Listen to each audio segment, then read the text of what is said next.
Today we will be reading Animal Lives, The Frog, illustrated by Bert Kitchen and written by Sally Tagholm. The bright spring sun gently warms the undergrowth, drying the tiny drops of rain on the ferns and grass. It is time to wake up after the long, quiet winter. The smooth, speckled frog slips quietly out of the darkness and into the soft, warm air. He sits, blinking in the sunlight. He has been hibernating under a small rock at the bottom of a ditch, a safe, secret hiding space. The frog is hungry after his long sleep, but he waits patiently, perfectly camouflaged against the green shoots and old brown leaves. It is not long before he spots his first meal, a pink, juicy worm inching slowly through the soil. He bides his time, toes twitching. Then he pounces, seizing the wriggling prey in his wide mouth. He scrapes off the dirt with delicate fingers before gulping it down whole. There's plenty of food to sustain him as he begins his journey: slugs, snails, and perhaps a spider or two. He leaps silently through the long grass, heading for the cool, fresh water of the pond that is his summer home. His strong black legs arch and stretch as they propel him high into the air, then fold beneath him as he lands, neatly hinged. A small black fly dozing in the sun stops him in his tracks, and his long, sticky tongue darts out in a flash, scooping the insect greedily into his mouth. It is not far to the pond where the wild iris blooms and the lily pads float serenely on the water's dark surface. But the frog must be very careful. There are all kinds of hungry creatures lurking. Suddenly, he is surprised by the large hedgehog who nests in the leaves under the hollow oak tree. She chases him at an alarming speed, shuffling along on her short, stout legs, spines quivering.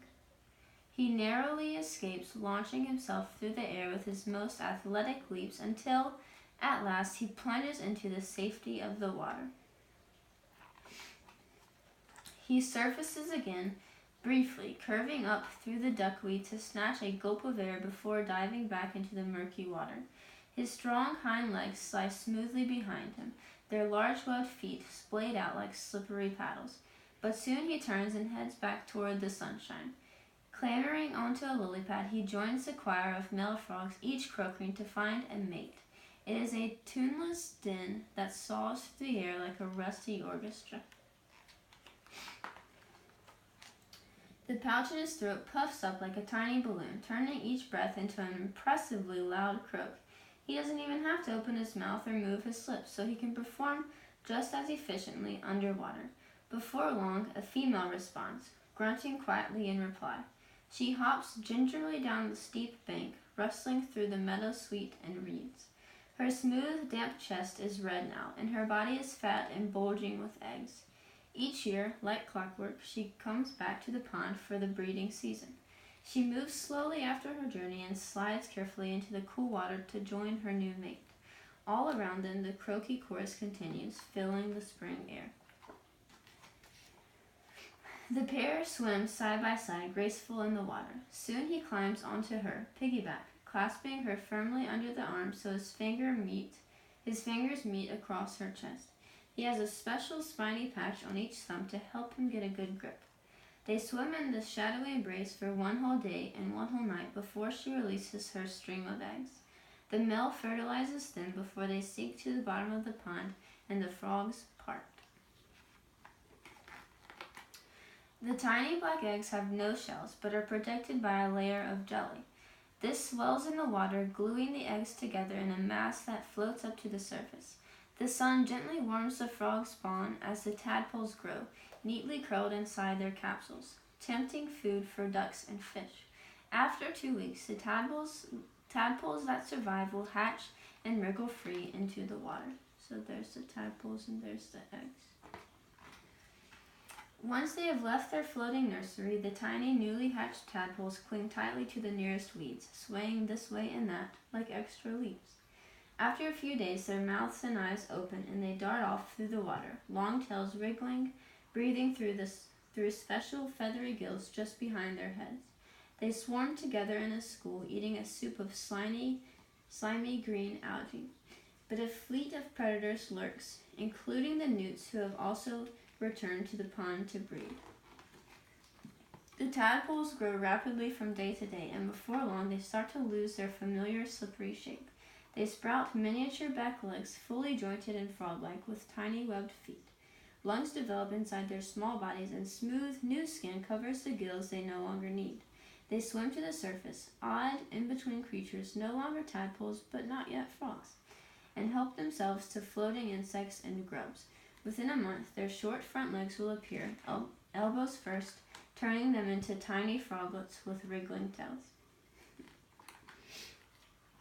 It is midsummer now, and the thick reeds stretch their long green fingers high in the blue sky. The tadpoles have turned into perfectly formed miniature frogs, no bigger than a baby's fingernail. It will be another 3 years before they are fully grown. Their tails have slowly shrunk and vanished, and they have shed their old, tight tadpole skins. They have already started to hop out of the water and sit like tiny, shiny statues on the smooth gray rocks.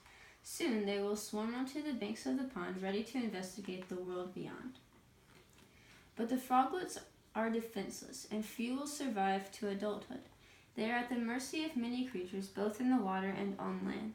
They must be especially careful of the tall gray herons who stalk through the shadows, stabbing the water with their long yellow bills.